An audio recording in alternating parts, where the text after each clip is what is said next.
गोपालपुर समुद्र बेलाभूमि युवती होता गण दुष्कर्म घटनास्थल बुली देखिंट वाणिज्य और परिवहन मंत्री विभूतिभूषण जेना मंत्री सहित ब्रह्मपुर एसपी डॉक्टर श्रवण विवेक एम और ब्रह्मपुर उपजिलापाल दिनेश गस्तागिर कनिष्ठ तहसीलदार समेत किछि जिला प्रशासन अधिकारी माने घटनास्थल में पहुंची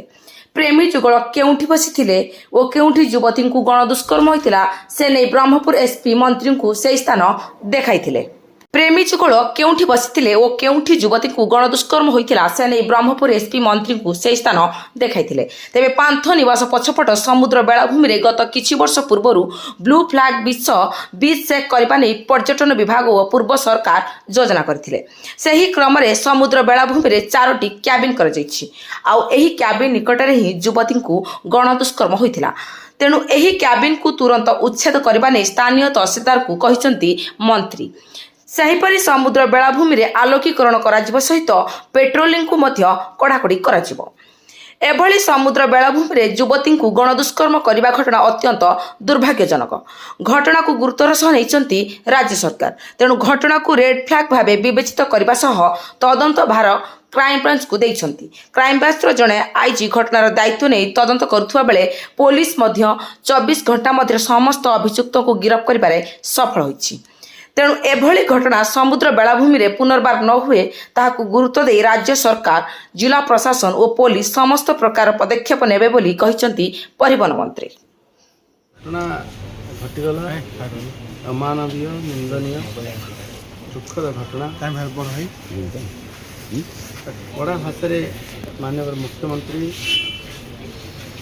समालोचना करछंती निंदा करछंती एवं निर्देश भी देते तार तदंत कार्यानुष्ठान जहाँफल अभियुक्त दक्षिण विभाग 24 घंटा भितर गिरफ्त हेले न्यायिक तदंत न्यायिक तार समाज भितर जमी कठोर कार्यानुष्ठान हम तार प्रयास भी माननीय मुख्यमंत्री अच्छा जो मैंने ये घटना राजनीति रुचि से जाणी रखा उचित अच्छी जब जब घटना किसी घटी जाऊला चिन्हट माने गिरफ होगा दूरे था कार्यानुष्ठान दूरे था तदंत होता चिन्हट हो पारा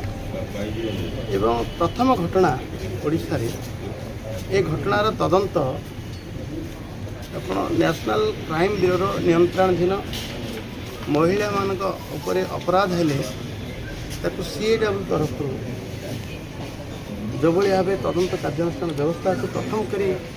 आईजी तार अफसर सैनिक नियुक्ति दिगला और गोपालपुर